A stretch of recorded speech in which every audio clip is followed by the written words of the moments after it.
बाबांचे सेवक सन्माननीय आदरणीय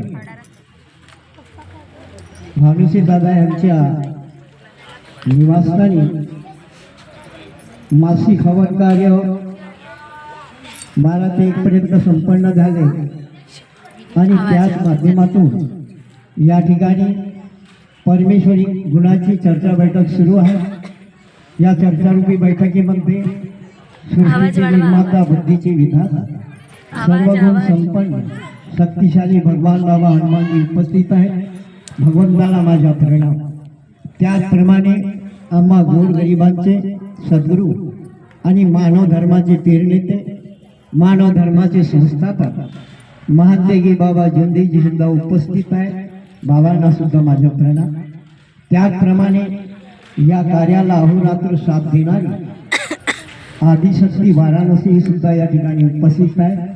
त्यावेळेला माझ्या सुद्धा आवाज वाढव आणि आजच्या या चर्चा बैठकीला लाभलेले परमपूज्य परमात्मा एक शिव मंडळाचे संचालक आणि गट नंबर 6 चे मार्गदर्शक सन्माननीय आदरणीय शिवामनजी मोहाळीकर साहेब उपस्थित आहेत। यांना सुद्धा माझा नमस्कार।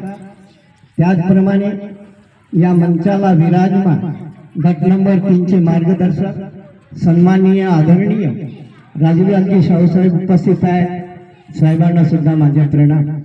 त्याचप्रमाणे गट नंबर 6 मधून आलेले गटाचे जबाबदार कार्यकर्ता, त्याचप्रमाणे कलमना परिसरातून आलेले बाबांचे सेवक जोगी साहेब आणि बावणेजी आणि मिनीमाता नगरच्या परिसरातून आलेले राजूभाऊ भंडारी ॲडव्होकेट या ठिकाणी उपस्थित आहेत।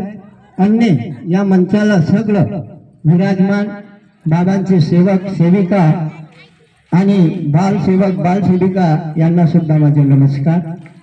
आपल्याकडे वेळ कमी असतो आणि या धर्माचे गुणगान करण्याकरिता खूप काही सेवक असतात आणि हा मार्ग सत्याचा आहे। फक्त या मार्गाला ओळखण्याची गरज आहे।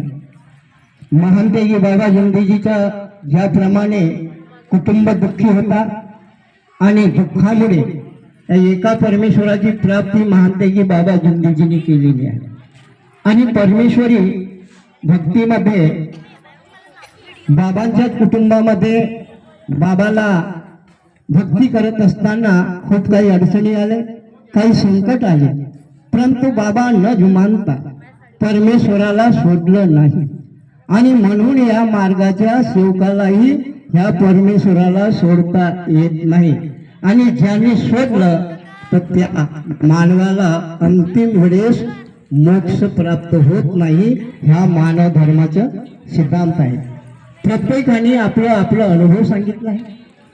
भानुसे दादांनी आपली आपली कहाणी सांगितली आहे आणि हा अनुभवाचा मार्ग आहे।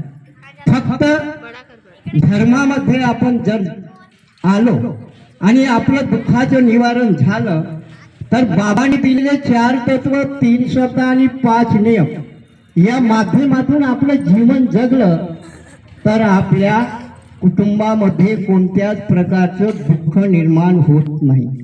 परंतु हा मानव परपंची जीवन जगत असताना काही नाही काही प्रसंगामध्ये आपल्या कुटुंबावर दुःख येतात। बाबा हमेशा म्हणत होते या मार्गाच्या प्रत्येक सेवकानं स्वावलंबी जीवन जगावं आणि ते माझे सहयोगी आमच्या चर्चा बैठकीचे जुने सेवक आणि भानुसे दादा यांचे सासरे महादेवरावजी कोल्हटकर यांनी आता तुम्हाला सांगितलं की परमेश्वर दिसला नाही, परंतु 2 सावल्या मला दिसल्या आणि त्या सावल्यांनी माझ्या पोटावर हात फिरवलं आणि माझं दुःख दूर झालं। कसा परमेश्वर? परमेश्वर कोणाला दिसत नाही, हा आपल्या कर्तव्याने परमेश्वर मिळवतात। महानतेगी बाबा जोंधेजीने आपल्या कर्तव्यानं तो परमेश्वराला मिळवला आणि पकडून ठेवला आणि तेच कार्य करण्याकरिता महानतेगी बाबा जोंधेजीने या दुःखी कष्टी मानवाला जागवण्याकरिता अहोरात्र प्रयत्न केलेला आहे आणि ती जबाबदारी या मानव धर्माच्या प्रत्येक सेवकावर दिलेली आहे, पण आम्ही समजत नाही। या मार्गाची उत्पत्ती कशी झाली आणि बाबांनी आम्हाला काय वाक्य दिलेलं आहे आणि आम्ही संध्याकाळी बाबाच्या समोर काय बोलतो. मी बाबाच्या आदेशाचे वेळोवेळी पालन करीन, परंतु आम्ही मानव स्वार्थी आहोत आणि बाबाच्या आदेशाचं पालन झालं नाही हे स्वतः आपल्या बुद्धीचा उपयोग करून जीवन जगा. कठीण जीवन आहे, प्रसंग प्रत्येकावर येणार आहे आणि आम्ही दुःखातून या मार्गातून आलो. आमचं जीवन सुखी झालं, भूतबाधा निघालं, तांत्रिक मांत्रिक घरी आणत होतो तेही बंद झालं आणि स्वतःच आम्ही पंडित बनलेलो. आम्हाला कोणाला बोलवायची गरज नाही, कोणाला हात दाखवायची गरज नाही, मनात कोणत्याच प्रकारची कल्पना भावना आणता येत नाही. फक्त एका उंगलीकडे लक्ष आहे की माझा गुरु माझा परमेश्वर आहे.